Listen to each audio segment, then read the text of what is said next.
Bueno, esto lo voy a empezar a platicar más o menos pensando en lo siguiente, en que en la materia de combustión, en estequiometría se platica un poquito algo sobre la composición de los gases de combustión, y en refrigeración se trabaja sobre mezclas de aire y vapor, y entonces obedece más o menos un poquito a esto del análisis de mezclas. Entonces ahorita lo que vamos a platicar es algo de las bases para poder ir entendiendo esto de las mezclas de los gases. Entonces vamos a hablar de mezclas.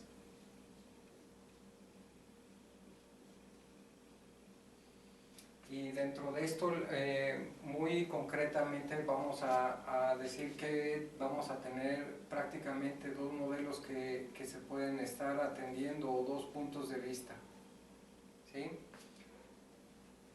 Uno que se va a llamar el modelo de Dalton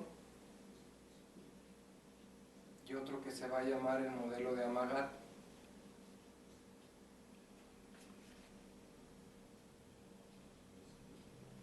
Ok, ambos estudiaron sobre las mezclas y los dos hicieron su postulación. Dalton decía que una mezcla está compuesta por, obviamente, bueno, antes de empezar, entendemos que una mezcla es la presencia de varias sustancias en un volumen determinado que coexisten sin reaccionar. Ya son elementos que van a estar de forma estable. Entonces vamos a tener moléculas, digamos, de todos colores y sabores en un recipiente. Tendríamos moléculas de un cierto gas, digamos, de ese tamaño. Tendríamos moléculas de otro gas, por decirlo así. Podríamos tener moléculas de otro gas y podríamos tener mucho más moléculas ahí dando la vuelta. Y a propósito del coronavirus, esto podría ser más o menos así, esto de la infección. Y entonces los dos estudiaron esto y dijeron, bueno, ¿cómo se comporta la mezcla? Entonces Dalton dijo, bueno, las mezclas van a tener de entrada, las mezclas van a tener una temperatura uniforme, porque es la temperatura de equilibrio. Entonces esa no la vamos a poder mover, independientemente del punto de vista que tengamos una mezcla, todos sus componentes van a estar a la misma temperatura. Dijeron, ok, pues está bien. Y entonces alguien por ahí dijo, bueno, pero ¿qué pasa con la presión? ¿Y qué pasa con el volumen que ocupa cada uno de ellos? Porque pues es así como cuando nos toca ir en los carros sardinas con personas muy grandes o con personas muy pequeñas, ¿no? Si nos toca ir con personas muy grandes o de más volumen que nosotros, pues nosotros nos hacemos más pequeños. Si somos más grandes, pues obviamente que tendemos así como a expandernos a nuestras anchas y a comprimir a los más pequeños. Entonces, más o menos así está este negocio. Y entonces dijo Dalton, dijo, mira, vamos a hacer lo siguiente. Yo voy a decir que la presión de la mezcla va a ser igual a una sumatoria de las presiones parciales. ¿Y qué significó esto? Significa que si yo pongo aquí un determinado volumen,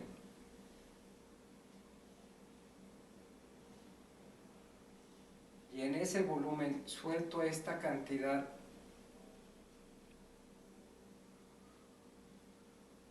de moléculas, y en este otro volumen suelto la otra cantidad de moléculas, y en este otro volumen suelto la otra cantidad de moléculas que están aquí formando esta mezcla.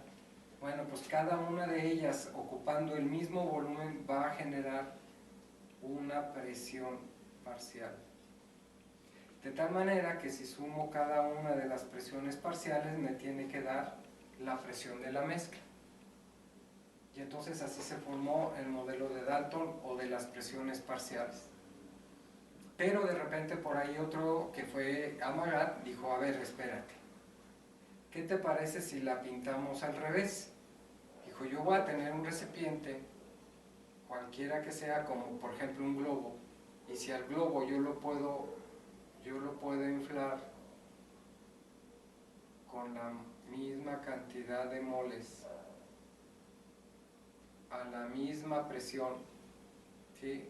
A la presión de la mezcla, y inflo otro globo a la presión de la mezcla con la misma cantidad de moles, y hago lo mismo, ya sea fue muy temeroso, con las otras cantidades de moléculas, y todos estos están a la misma presión de la mezcla, bueno, pues entonces el volumen de esta más el volumen de esta otra más el volumen de esta otra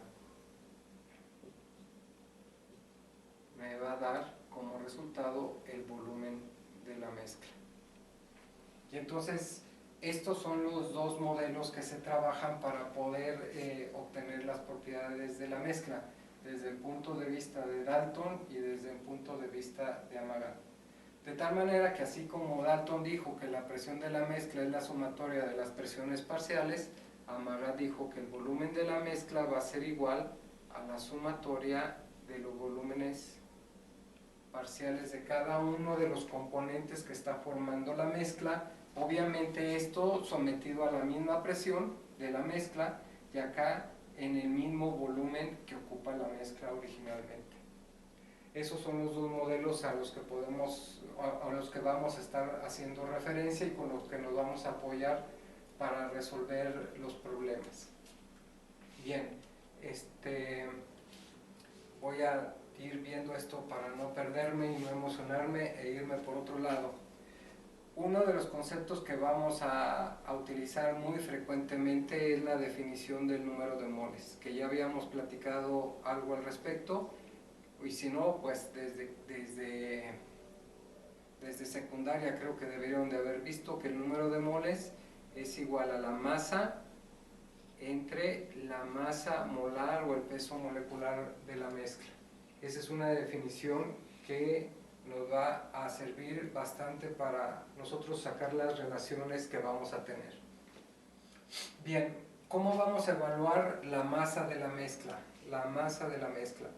Bueno, pues como estamos hablando de mezclas y no están reaccionando los componentes, pues ahí están coexistiendo cada uno de los elementos o de los componentes de la mezcla. Entonces, la masa de la mezcla la podemos definir como sumatoria de las masas individuales. ¿Sí? Así quedaría. ¿Y cómo sabemos esto? ¿O cómo sabemos el número de moles totales que vamos a tener? Pues es igual.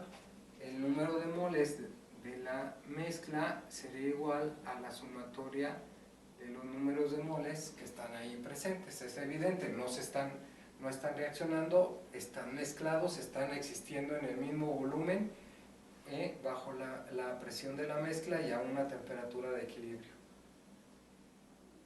Bien, ya que tengo estas definiciones, voy entonces a trabajar con algo que nos va a servir para precisamente resolver los problemas, y es una de las cosas que nos interesa, saber en qué proporción están presentes cada uno de los gases, porque eso nos va a servir para hacer el control de nuestro sistema, para hacer la evaluación de nuestro sistema y para generar modelos que nos puedan mantener nuestro sistema funcionando. Entonces, vamos a partir de esto que tenemos aquí, pues vamos a definir dos tipos de análisis de las mezclas. Uno se va a referir al análisis gravimétrico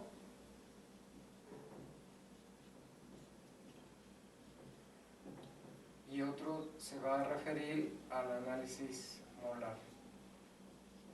Y a lo vamos vamos a considerar así, como de volumen. Bien, ¿qué consecuencias tiene uno y otro? Pues nada, son exactamente lo mismo, nada más que uno está expresado en masa y otro está expresado en base molar. Entonces, el análisis gravimétrico vamos a tener unos indicadores que se va a llamar fracción de masa, y esta fracción de masa va a ser la masa de cada uno de los componentes entre la sumatoria de las masas de todos los componentes.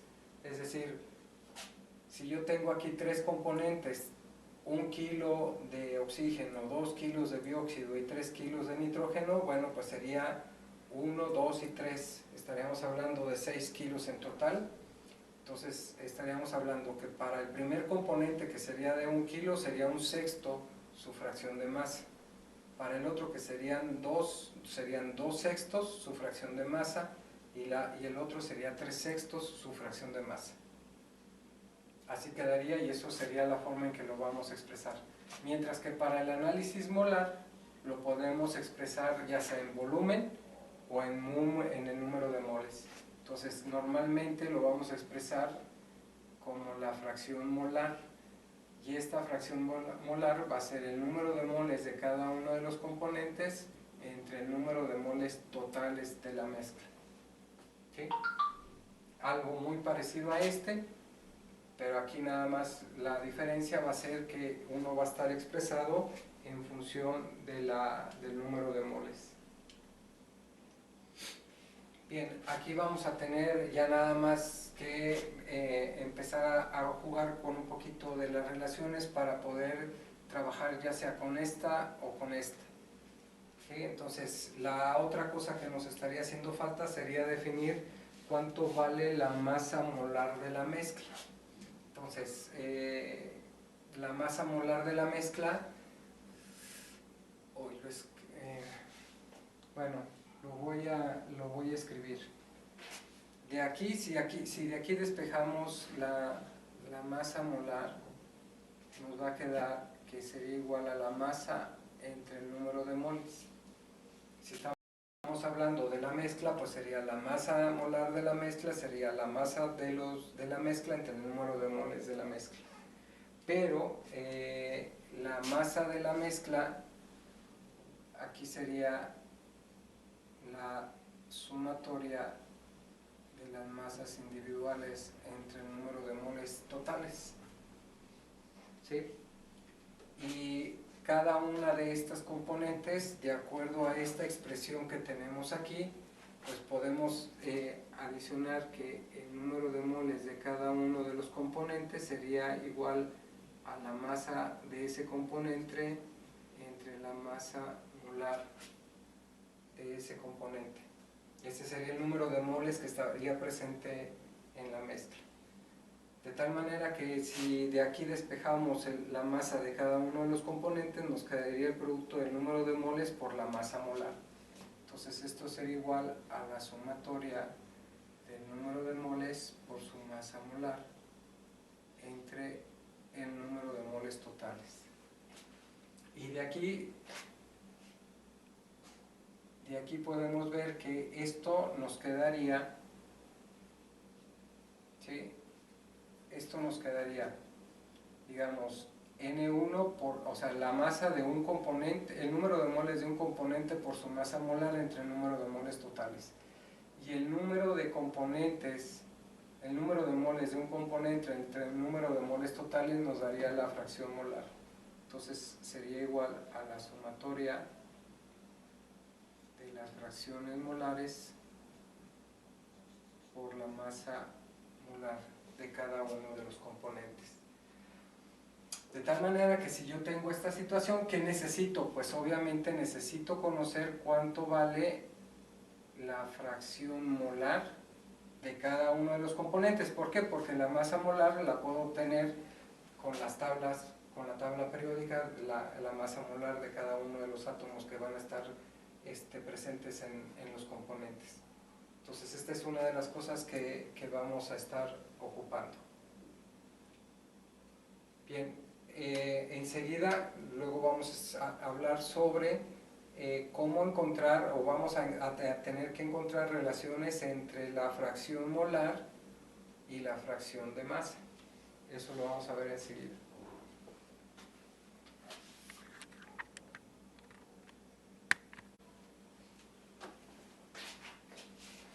Bueno, como les había comentado, entonces ahora lo que vamos a hacer es tratar de relacionar la masa, la fracción de masa y la fracción molar para poder encontrar equivalencias entre una y otra.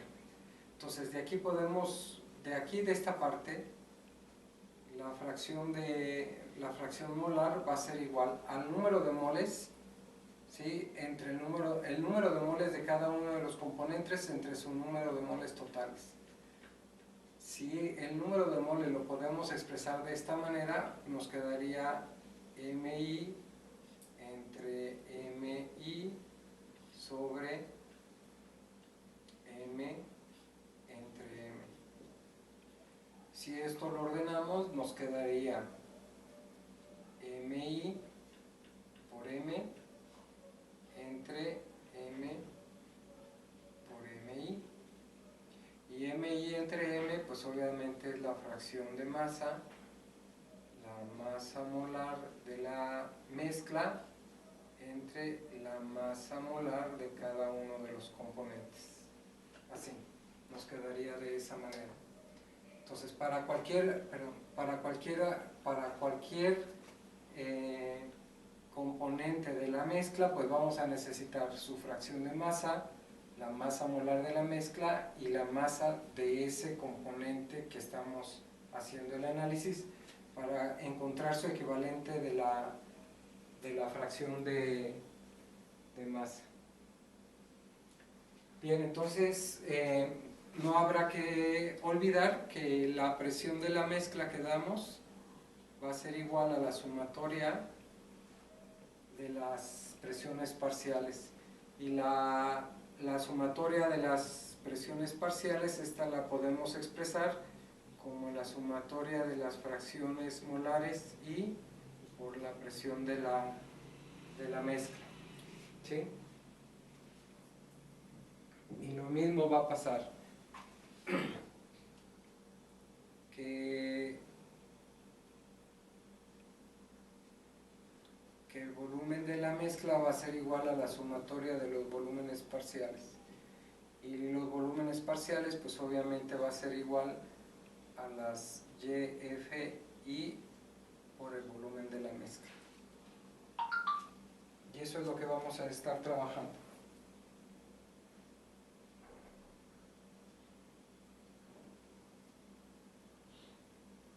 Bien, la ecuación de estado lo vamos a poder seguir utilizando. De aquí pues ya nada más habrá que ver. Si se fijan aquí, prácticamente estaríamos viendo que esta está en función de la fracción de masa. Entonces de la ecuación de estado podemos ir viendo, pero para cualquier propiedad, si estamos hablando de la entalpía y la entalpía es kilojoules por kilogramo, bueno, pues la entalpía de la mezcla sería igual a la sumatoria de las entalpías parciales, así. Pero como estas entalpías de cada uno de los componentes está afectada o está expresada por unidad de masa, pues esto lo podemos poner como la sumatoria de la fracción de masa por las entalpías, ¿no? Y esa sería la entalpía de cada uno de los componentes. Obviamente necesitamos, si tenemos oxígeno, dióxido, nitrógeno, pues necesitaríamos saber la temperatura a la que se encuentra la mezcla para determinar cuánto vale esa entalpía en particular. ¿Okay? Si la entalpía estuviera expresada en forma molar, que fuera kilojoules por kilomol, pues esto lo tendríamos que sacar de esta manera. Y así van a ser con todas las propiedades, la energía interna, la entropía, el calor específico a presión constante, el calor específico a volumen constante, ¿sí? Y pues obviamente con los ejercicios iremos tocando algunas de las consideraciones que hacer, para poder incorporar la ecuación de estado de los gases ideales y este concepto de las mezclas. Y pues creo que deberíamos de estar preparados ya para empezar a resolver los problemas.